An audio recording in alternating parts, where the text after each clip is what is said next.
Hello guys, जैसा कि कल होने वाली है निफ्टी 50 की एक्सपायरी, किस तरह से उसमें कंप्लीट प्लान बन रहा है, किन बातों का हमें ध्यान रखते हुए चलना है जिससे कि हम ट्रैप से बचते हुए अच्छी एक्सपायरी कल के दिन प्लान कर सकें, उस बारे में बात करेंगे। साथ ही साथ बैंक निफ्टी में किस तरह से कंप्लीट एनालिसिस बन रहा है उस बारे में भी डिस्कशन करने वाले हैं। सो स्वागत है आपका एक और डेली एनालिसिस वीडियो में। सबसे पहले डिस्कशन स्टार्ट करते हैं निफ्टी 50 के चार्ट से। वन डे टाइम फ्रेम पे अगर यहाँ पे हम चेकआउट करते हैं तो आपको देखने को मिलेगा कि मार्केट पहले यहाँ पे ब्रेकआउट करने के बाद कंसोलिडेट कर रहा था इस लेवल के ऊपर, जिसको हमने डिस्कस किया था कि 24,500 का ये लेवल हमें देखने को मिल रहा है। इसके नीचे अगर निकलते हैं तो वापस से हमें सेलिंग देखने को मिल सकती है। और कल हमने सिंपल सी बात ये डिस्कस करी थी कि यहाँ पे टॉप से अच्छी सेलिंग चलती हुई जा रही है। अभी इंपॉर्टेंट सपोर्ट वगैरह के आसपास हम आ चुके हैं, तो यहाँ पे मार्केट थोड़ा सा रिट्रेसमेंट वगैरह दिखा सकता है। रिट्रेसमेंट के बाद वापस से फॉल करेगा, तब हमें सेलिंग का अच्छा मोमेंटम देखने को मिलेगा। और अग्रेसिव बाइंग के लिए वही लेवल हमने डिस्कस कर रखा था जो कल हमारा सेलिंग का लेवल बना हुआ था कि जब वापस से 500 के ऊपर हम प्राइडिक्शन बनाते हैं तभी अग्रेसिव बाइंग हमसे हो पाएगी। अदरवाइज जहां पे भी इंट्राडे में छोटी मोटी बाइंग आती है उसको सिर्फ और सिर्फ रिट्रेसमेंट समझते हुए हमें काम करना है। सो एक्जैक्टली मार्केट ने आज के दिन छोटा सा रिट्रेसमेंट दिया और वापस से सेलिंग में कंटिन्यू करता हुआ नजर आया। अभी इंपॉर्टेंट जोन के आसपास आके हम यहाँ पे होल्ड कर रहे हैं जहां पे बड़ी सी कैंडल का लो लगा हुआ था, यहीं से हम शार्प मोमेंटम दिखाते हुए नजर आए थे। तो अब कल एक्सपायरी होने वाली है, 3 दिन बैक टू बैक हम फॉल कर चुके हैं। तो अभी कॉल राइटर्स वगैरह काफी अच्छे से यहाँ पे प्रॉफिट में बैठे होंगे जो भी ऊपर से यहाँ पे कॉल राइट करके बैठे हैं। एक्सपायरी डे पे एक तो राउंड नंबर लेवल्स और एक ऑप्शन सेलर्स की पोजीशन, ये दो चीजें काफी इंपॉर्टेंट हो जाती है। तो जैसे कॉल राइटर्स वगैरह काफी अच्छे प्रॉफिट में है, उन पे खतरा कब बढ़ेगा जब मार्केट डायरेक्टली थोड़ा सा गैप अप वगैरह खुल के और 400 वगैरह आज की कैंडल का हाई क्रॉस करना चालू करता है, तब जाके कहीं उन पे खतरा बढ़ना चालू होगा। जब तक ऐसा नहीं हो रहा है, थोड़ा बहुत रिट्रेसमेंट वगैरह आता है, तो वापस से मार्केट सेलिंग में जा सकता है। वहीं पे जैसे अभी मार्केट ने 200 के लेवल के आसपास क्लोज करा है, 150 से 200 के आसपास, तो पुट राइटर्स को मार्केट ऑलरेडी भगाता हुआ जा रहा है। अब जो थोड़े बहुत पुट राइटर्स वगैरह एग्जिट करने वाले हैं, जैसे मार्केट थोड़ा बहुत गैप अप वगैरह खुलता है, वापस से ब्रेकडाउन कर रहा है, तो फिर यहाँ पे थोड़ा सा पुट राइटर्स एग्जिट कर सकते हैं। फिर अगर मार्केट जैसे 24,000 के साइकोलॉजिकल लेवल के आसपास आ जाता है तो इसके नीचे फर्दर और पुट राइटर्स के स्टॉप लॉस मिल सकते हैं, तब फिर हमें सेलिंग कंटिन्यू देखने को मिल सकती है। तो अभी जैसे मार्केट यहाँ पे खड़ा हुआ है, इस बीच में हमें थोड़ा सा वेट करने की जरूरत है। यहाँ पे बायर सेलर्स थोड़ा सा यहाँ पे फाइट करते हुए नजर आएंगे, क्योंकि अगर जैसे ऊपर जाना है तो कॉल राइटर्स वगैरह इसके ऊपर ट्रैप होंगे और पुट राइटर्स वगैरह के लिए वापस से मार्केट को थोड़ा सा लो ब्रेकडाउन करना पड़ेगा पहले, तब छोटा मोमेंटम मिलेगा और फिर मेजर मोमेंटम हमें 24,000 साइकोलॉजिकल लेवल के नीचे ही मिलने वाला है। तो ये हो जाता है कल एक्सपायरी के लिए ब्रॉड माइंडसेट। अब इसको हम प्लान कैसे कर सकते हैं उसको इंट्राडे टाइम फ्रेम पे डिस्कस करते हैं। 15 मिनट टाइम फ्रेम पे हम लोग आ चुके हैं, जहां पे ये कुछ जोन वगैरह ये लेवल्स वगैरह को हमने डिस्कस किया था और सिंपल सा प्लान मैंने आपको ये शेयर किया था कि इसके ऊपर प्राइडिक्शन बनता है तब अग्रेसिव बाइंग हम कर पाएंगे। Otherwise market directly gap down खुल के यहाँ पे ऊपर आता है, थोड़ा रिट्रेसमेंट पहले प्लान कर सकते हैं। यहाँ पे भी मार्केट कहीं पे डायरेक्टली गैप अप खुल जाता है, थोड़ा रिट्रेसमेंट देने के लिए मार्केट हम प्लान कर सकते हैं, फिर वापस से सेलिंग कंटिन्यू हो सकती है। मार्केट खुलता है एकदम फ्लैट प्राइस के आसपास और जैसा आप देखेंगे थोड़ा सा रिट्रेसमेंट देता है, फिर वापस से सेलिंग कंटिन्यू करता है और इसी जोन के आसपास आके मार्केट यहाँ पे पूरा जिगजैग करता हुआ खत्म हो जाता है। इसी वजह से इस लेवल को हमने स्पेशली जोन की तरह से यहाँ पे मार्क करके डिस्कस किया था, क्योंकि ये हमारा काफी डू और डाई वाला एरिया था, जैसा हमने डिस्कस भी किया था। यहीं तक मार्केट सेलिंग दिखा के वापस से अभी थोड़ा सा कंसोलिडेट कर रहा है। तो कंसोलिडेट क्यों कर रहा है? क्योंकि फर्दर उसको यहाँ पे और बायर्स के स्टॉप लॉस भी नहीं मिल पा रहे और ऊपर से सेलिंग भी कंटिन्यू हो चुकी है। तो ज्यादा अग्रेसिव सेलिंग के लिए भी प्लान नहीं कर सकते, ज्यादा अग्रेसिव यहाँ पे बाइंग के लिए भी प्लान नहीं कर सकते, ऐसा ये जोन हो जाता है पूरा। बाकी ये सारे कुछ इंपॉर्टेंट लेवल्स रहेंगे जिन पे मैं ट्रेडिंग करते टाइम फोकस रखूंगा। 0.75 के आसपास सपोर्ट आ सकता है, 962 के आसपास नेक्स्ट सपोर्ट आएगा। अभी 172 के आसपास हम सपोर्ट लेके खड़े हुए हैं। ये थोड़ा सा 20-30 पॉइंट का हम यहाँ पे 200 से लेकर 172 180 के आसपास हम यहाँ पे जोन कंसीडर करते हुए चल सकते हैं। 381 के आसपास वही हमारा कल का इंपॉर्टेंट लेवल है। रेजिस्टेंस जो हमारा बना हुआ है 500 के आसपास साइकोलॉजिकल लेवल और इंपॉर्टेंट लेवल हमारा हो जाता है। एक्जैक्टली मार्केट इसी पे रेजिस्टेंस लेके नीचे आया है, तो एटलीस्ट अब जब तक इसको क्रॉस नहीं करता तब तक हम अग्रेसिव बाइंग यहाँ पे नहीं कर पाएंगे। और इस बीच में अगर कुछ भी काम करना है यहाँ पे तो बाइंग और सेलिंग दोनों ही हमें लेस रिस्की क्वांटिटी से, लेस रिस्की माइंडसेट से करने की जरूरत है। उसमें बेस्ट कंडीशन क्या बन सकती है वो हमने डिस्कस कर ली। डायरेक्टली मार्केट गैप अप खुल के सेलिंग में आ जाए या थोड़ा बहुत ऊपर जाके वापस से सेलिंग में आ जाए, या फिर डायरेक्टली गैप डाउन वगैरह खुल के इंपॉर्टेंट सपोर्ट वगैरह के नीचे आता है, तब भी हमें सेलिंग का प्रेशर देखने को मिल सकता है।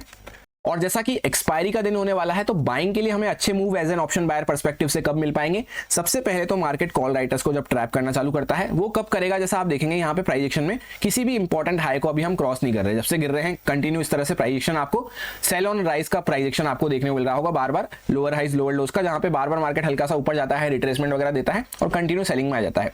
तो एक बार मार्केट थोड़ा सा ऊपर निकले, फिर एक प्राइजेक्शन इस टाइप से बनना चालू होता है, तब यहाँ पे ये कॉल राइटर्स वगैरह एग्जिट करना चालू करेंगे। क्योंकि पहला जो मोमेंटम आता है उसमें यहाँ पे वीक हैंड्स जो होते हैं कॉल राइटर्स में, वीक हैंड्स जो होते हैं सेलर्स में, वो निकल जाते हैं। फिर मार्केट यहाँ पे वापस से सेलर्स वगैरह ट्राई करते हैं, उनको डिफीट करके जब मार्केट वापस से ऊपर निकलेगा या जैसे रेजिस्टेंस वगैरह के ऊपर इस टाइप का प्राइजेक्शन बनना चालू होगा, तब हमें बाइंग के अच्छे move as an option buyer perspective मिल पाएंगे। तो इस चीज के लिए सिर्फ हमें वेट करना है एक्सपायरी पे। बाकी जहां पे जब तक market continue sell on rise का बना हुआ है, तब तक जहां पे भी सेलिंग की अच्छी अपॉर्चुनिटी मिलती है वहां पे हम काम करते हुए चल सकते हैं। अब बैंक निफ्टी के चार्ट पे हम लोग आ चुके हैं। सबसे पहले वन डे टाइम फ्रेम पे ब्रॉड माइंडसेट अगर डिस्कस करते हैं तो यहां से हमने ब्रेकआउट करना चालू किया था।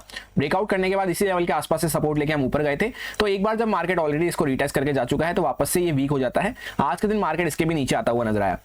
और जैसा हमने कल डिस्कस किया था कि यहाँ पे 52 750 से लेकर 800 के आसपास हमारा डू और डाई वाला एरिया बना हुआ है। इसके आसपास दो बार हम पहले रेजिस्टेंस लिए थे, फिर यही हमारा सपोर्ट बना हुआ था। इसके नीचे मार्केट स्लाइड डाउन करते ही काफी अच्छा आज के दिन सेलिंग का मोमेंटम वापस से कंटिन्यू रहा और अभी इस लो वगैरह को भी हमने ब्रेक डाउन कर दिया है। तो अग्रेसिव होकर बाइंग का तो यहाँ पे कहीं कोई सवाल नहीं है। जैसा कल भी हमने बात करी थी, अग्रेसिव बाइंग हम कब कर पाएंगे, जब एटलीस्ट मार्केट ये 53 500 वगैरह के ऊपर जाता है, जहां से एक कैंडल वगैरह यहाँ पे हाई लगाती हुई नजर आई थी इस लेवल के आसपास से। तो जब इसके ऊपर जाता है तभी हमने अग्रेसिव बाइंग की बात करी थी। बाकी जैसे मार्केट थोड़ा बहुत रिट्रेसमेंट वगैरह देके वापस कंटिन्यू करता है तो हम सेलिंग में प्लान करते हुए चल सकते हैं, ये हमने बात करी थी। इंपॉर्टेंट जोन के आसपास अब हम आ चुके हैं। तो मार्केट ऊपर से गिरता हुआ भी कंटिन्यू आ रहा है, तो अग्रेसिव होकर यहाँ पे बाय भी नहीं कर सकते और अग्रेसिव होकर यहाँ पे हम सेल भी नहीं कर सकते। कल का दिन ऐसा होने वाला है जहाँ पे थोड़ा सा हमें कॉशियस रह के काम करने की जरूरत है, क्योंकि इंपॉर्टेंट जोन, फंसने वाला जोन अब हमारा आ चुका है जहाँ पे हम बार बार फंसते हुए नजर आते हैं इस तरह से।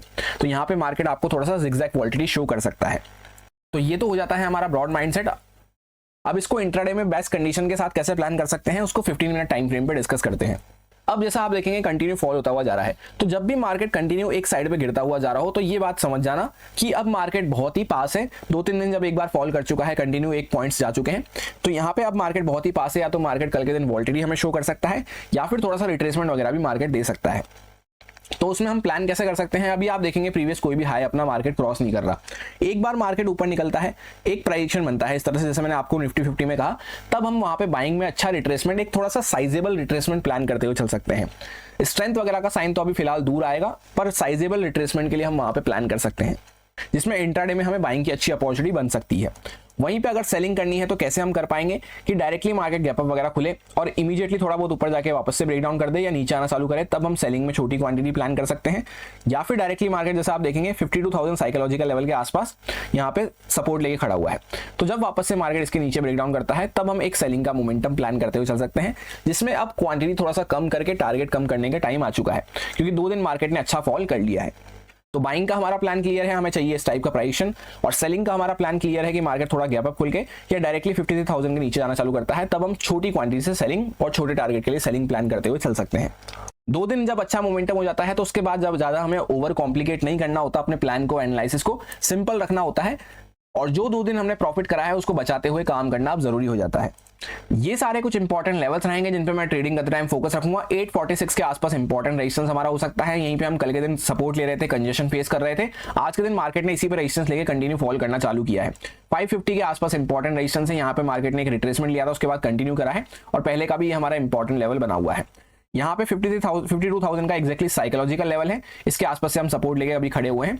इसके नीचे निकलते हैं तो 800 के आसपास हमारा एक इंपॉर्टेंट सपोर्ट आने वाला है, जिसके आसपास पहले हम कई बार सपोर्ट ले चुके हैं, तो उतना इंपॉर्टेंट सपोर्ट तो नहीं है, पर इसके नीचे एक बड़ा सा हमारा गैप पेंडिंग पड़ा हुआ है।